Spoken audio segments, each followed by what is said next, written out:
What do you do when your purest love turns into a deadly game of betrayal? In an apartment where the coordinates of the first kiss are engraved on a shattered glass globe, a couple tests their limits, venturing into the perverse territory of jealousy and revenge. But when you bring strangers into your bed to save a marriage, what remains when the game ends? Follow Agnes's story of a passion transformed into a survival game, where every touch is a weapon, and forgiveness is but a ghost. Let's begin. On the morning of April 3rd, I woke up in a foreign hotel, with white walls and the impersonality of a space that doesn't belong to you. The clock on the nightstand showed 6 o'clock, and the pale light of the sun seeped through the half-closed blinds. I reached out to touch the cold side of the bed, the place where he should have been, and suddenly remembered. Today is his 32nd birthday. My mouth went dry, and my chest tightened like a knot. 3 years of marriage, 3 years in which not a single day had been spent apart. The thought of him waking up in an empty bed made me sit bolt upright. The work bag, filled with files and an untouched bottle of water, stood by the door like a reproach. I pressed the phone's screen, no messages. I had sent him an "I love you" at midnight, but now I realized it wasn't enough. My fingers trembled as I dialed the team leader's number. A serious personal matter, I lied without blinking. The drive to the airport was a whirlwind of honking and red lights. My stomach churned, not from the rush, but from the fear that I would arrive too late. On the outskirts of the city, I stopped at a gas station with a small shop filled with cheap souvenirs and melted chocolate. Among the polished keychains and mugs with proverbs, I saw it, a small glass globe with the silhouette of a man and woman holding hands under artificial snowflakes. I turned it over and saw the coordinates engraved on the base, the place where we had shared our first kiss. I clenched my fist around the object until the sharp edges left red marks on my palm. The plane took off at 8 in the evening, with me clutching the bag on my lap like a child. I closed my eyes and imagined traveling not through clouds, but through time, to our first anniversary, when we had hidden the burnt pies in the cupboard, to our second, when we had danced in the living room with the candles blown out. Each memory was a needle prodding me to run faster. When the taxi stopped in front of the building, the moon was an exclamation mark cut into the sky. The elevator door chimed like a church bell. On the 4th floor, I took a deep breath, smelling his scent, a mix of chamomile tea and old paper, seeping even through the door. The key slid into the lock without a sound.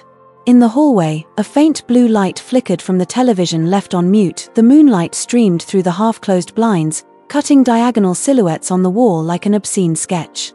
My foot froze on the threshold, but my pulse raced like a frightened animal under my skin. The bedroom door was slightly ajar, and through the crack, I saw a tangle of limbs, his familiar hand now guiding a stranger's waist under a black lace shirt. I felt my blood turn to poison, my veins pulsing with false memories. His hands in my hair when I was sick with the flu, his lips on the scar on my hip after surgery, the promises whispered in the dark when I believed the dream was stronger than the flesh.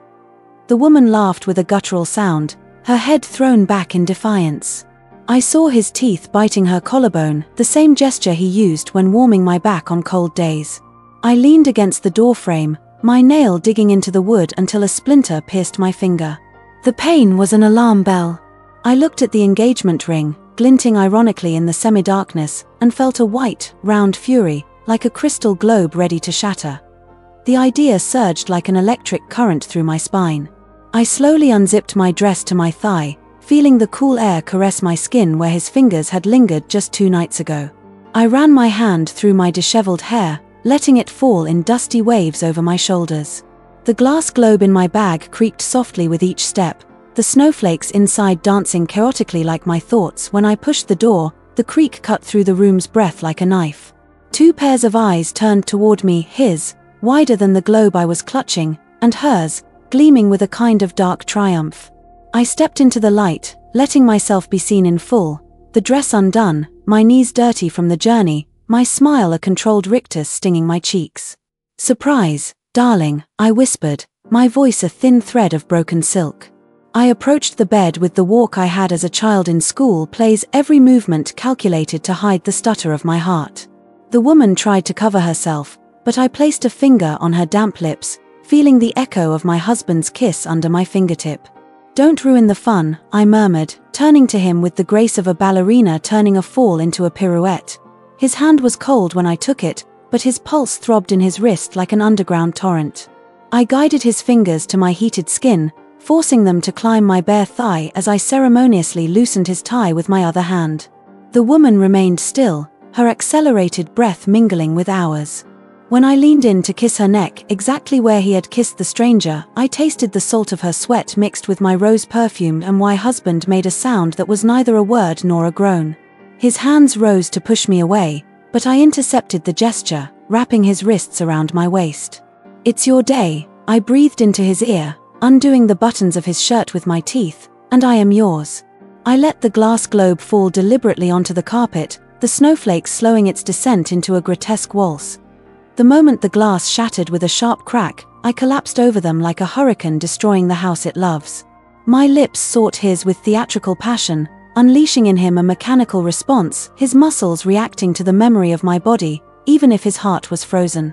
The woman's hand tried to slip between us, but I caught it between my thighs, turning her possessive gesture into an instrument of my game. When I opened my eyes for a moment, I saw our reflection in the fogged mirrors, 3 contorted bodies, our shadows dancing on the walls like ghosts laughing at their own parody. I felt his heart beating beneath my lips, accelerating as my tongue followed the path the stranger had opened. Every touch was now a weapon, every moan an incantation to freeze time before everything shattered. The stranger let out a stifled giggle when I grabbed her hair, pulling her head back to expose her throat to him. "Don't be afraid," I whispered, my lips pressed to his earlobe as my hand continued exploring her body. "You know we share everything." In my mind, the snowflakes from the shattered globe now danced in an endless whirlwind, wrapping all 3 of us in a new crystal. Ugly, impossible, but our bodies remained stretched on the torn sheets, like 2 comets that had lost their orbit, while the stranger gathered her clothes, preparing to leave the room. His breath caressed the nape of my neck, but each exhalation seemed to carve a void between my ribs. I followed a crack in the ceiling that resembled the map of an unknown river, its outlines gradually darkening as the streetlights outside died one by one. His hand wandered slowly along my side, his fingers pausing at the suspicion of scars or freckles, as if trying to verify the authenticity of my skin. When he opened his mouth, his words floated in a sigh, but my palm pressed against his lips with a gentleness that meant knife. I turned my head slowly, looking into his eyes, which reflected hundreds of tattered Ys dancing in his iris. My body arched over his without asking for permission, my teeth sinking into the shoulder that bore the marks of a stranger's nails. A moan tore through his throat, a sound that belonged simultaneously to pain and release. We intertwined like 2 poisoned roots, sweat mixing with tears that neither of us wanted to acknowledge. I felt his heart beating beneath my tongue, a hysterical metronome that seemed to count the seconds until collapse. My fingers dug into his flesh as if I wanted to unearth the man buried beneath layers of salt and sins.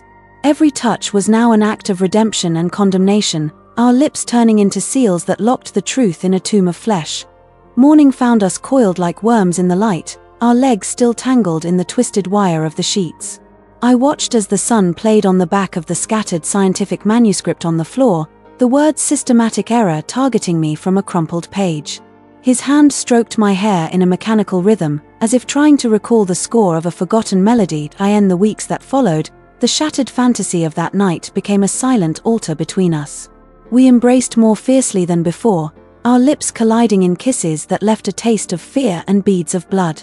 When we made love, his eyes closed the gates to the depths, and I enveloped his eyelids with kisses that were, in fact, hauntings. The shattered globe had disappeared, but the carpet fibers bore the invisible scar of the impact. Sometimes, in the slanting light of dusk, I thought I saw artificial snowflakes dancing among the woolen threads, ghosts of my blooded surprise. I would clutch my engagement ring until the gold imprinted the mark of a question into my flesh. We had become archaeologists of happiness, digging through ordinary gestures in search of relics of authentic love. I prepared his coffee with 2 sugars, just as he liked it, but my fingers twitched as I watched him take the first sip, somehow expecting the poison to take effect. In the evenings, when his head rested in my lap as I read, his hair seemed to absorb the shadows from my muffled voice, and my day arrived like a sentence, the numbers on the calendar flashing like malicious eyes. We had to be even, so I chose a man with emerald eyes and the rough hands of a guitarist, a stranger who scent mixed sandalwood with traces of tobacco.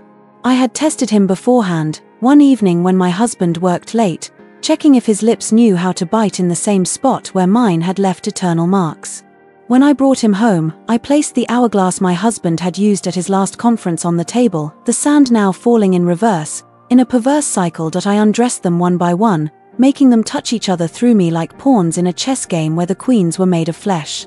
My husband's hand hesitated when I guided it toward the stranger's skin, his fingers recognizing in the contours of this man's shoulders the geometry of a first spark. I turned every moan into a weapon, every kiss into a revision of our moldy pact.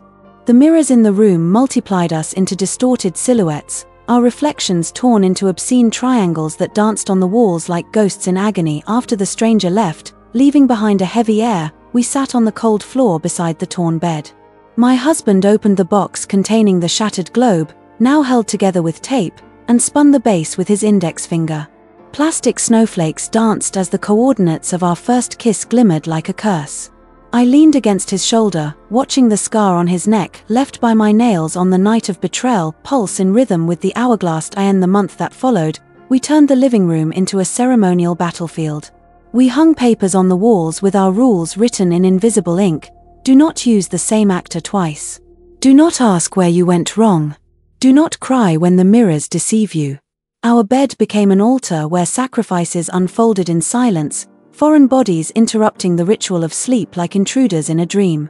Sometimes, when my husband buried his face in my sweat-drenched hair, I imagined him breathing poisoned roots into me that would bind us for eternity. Today found us in a hotel near the northern train station, where we rented a room with faded golden wallpaper. Tonight's stranger has a scar under his collarbone similar to mine.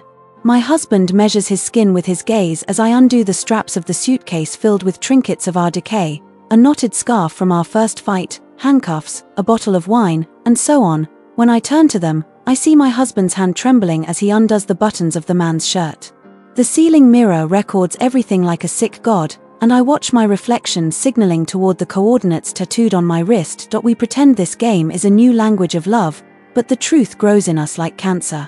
Sometimes, when we embrace in elevators or parking lots, we feel the truth biting our veins, preparing to explode on an ordinary day, at a mundane hour, turning our story into a museum exhibit for monsters. And so, dear listeners, we reach the end of this tale. But the real question remains, what would you have done? Would you have chosen to play the same game, turning pain into criminal passion? Or would you have ended the marriage? I invite you to leave your answers in the comments. Do you believe love can survive when it becomes a power game? Or was destruction inevitable from the moment they looked into the stranger's eyes in the mirror? Press like if you were caught in the whirlwind of this story, share it with someone who knows that sometimes love burns hotter than fire, and subscribe to listen to the next tale.